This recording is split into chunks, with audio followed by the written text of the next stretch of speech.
세 번째 질문 한번 보도록 하겠습니다. 특히 다가구 주택 가지고 있는 분들 꼭 잘 기억해 두시면 좋을 것 같아요. 다가구 주택 한 채를 소유하고 있는데 그 다가구 주택은 1주택으로 보기 때문에 해당 주택을 양도하면 당연히 비과세를 적용받을 수 있는 거죠? 라는 질문을 이렇게 주셨어요. 볼게요.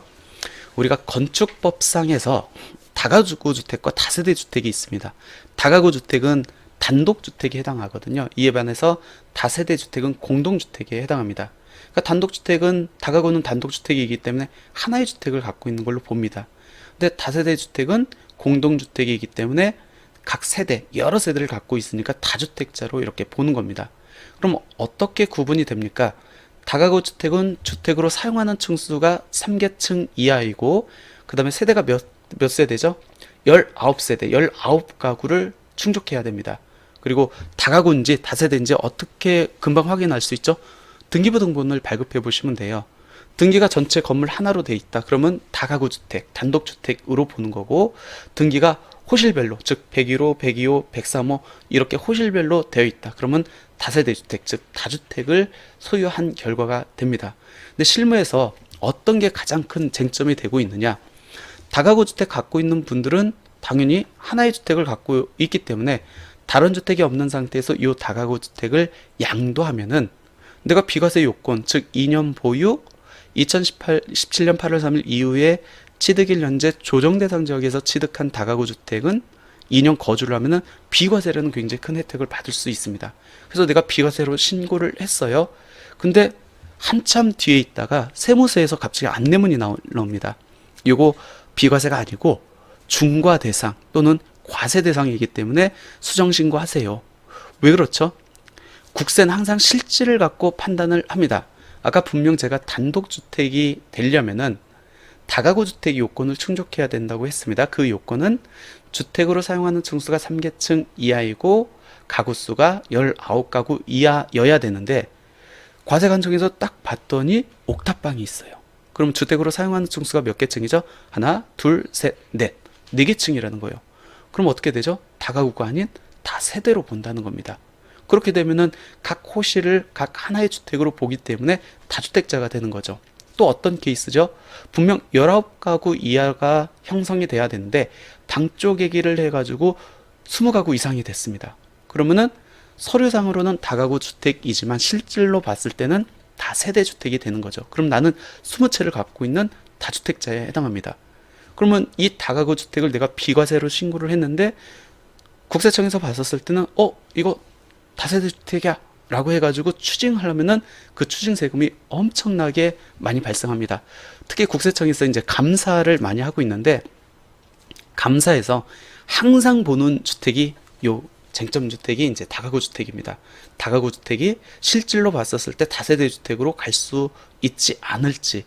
보통 어떤 걸 판정하냐면 항공사진을 이렇게 보고 두 번째는 전입세대원을 발급을 요청을 해가지고 혹시 옥탑방 또는 뭐 지하층 아니면 상가층에 주거로 전입한 세대가 있었는지를 확인해가지고 주거로 전입한 세대가 있다.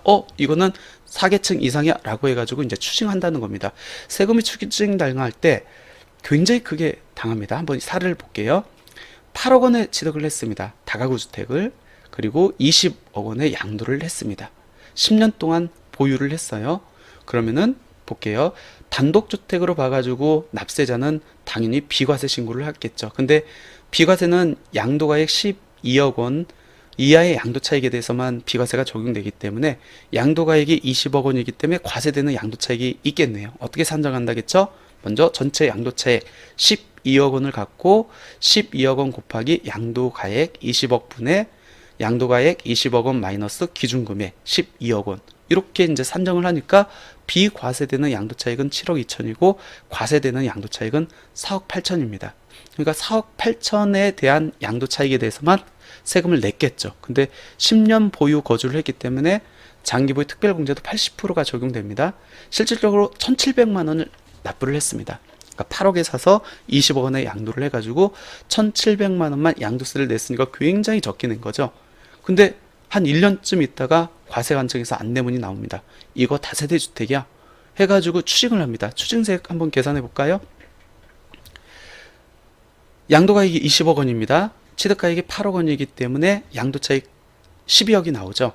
근데 여기가 12가구가 있습니다. 근데 12가구를 각 주택으로 본대요.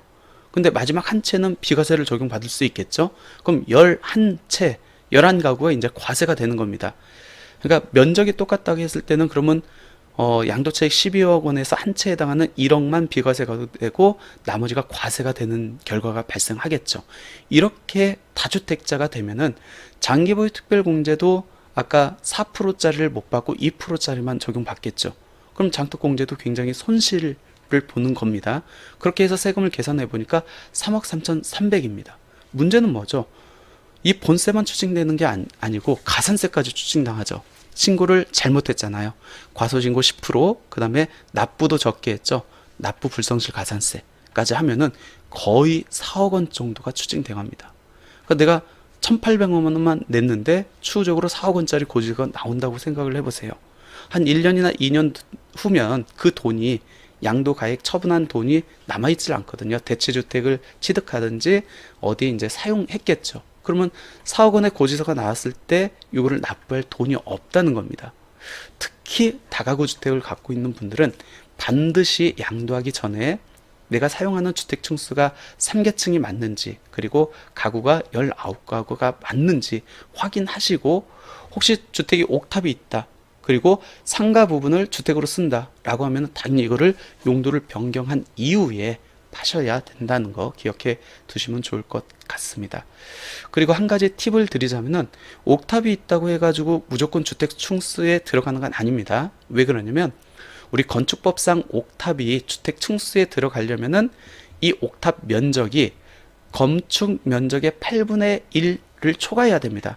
근데 건축 면적이 8분의 1에 초과하지 않는 조그만 옥탑방이에요. 그러면은 주택 층수에 들어가지 않기 때문에 이 옥탑방은 뭐 다세대로 볼 여지가 없다라는 것까지 기억해 두시면 좋을 것 같아요. 혹시 안내문을 받았다, 혹시 과세관청에서, 그러면 혹시 건축 면적의 8분의 1에 해당하는지 그 여부도 한번 체크해 보시면 좋을 것 같습니다.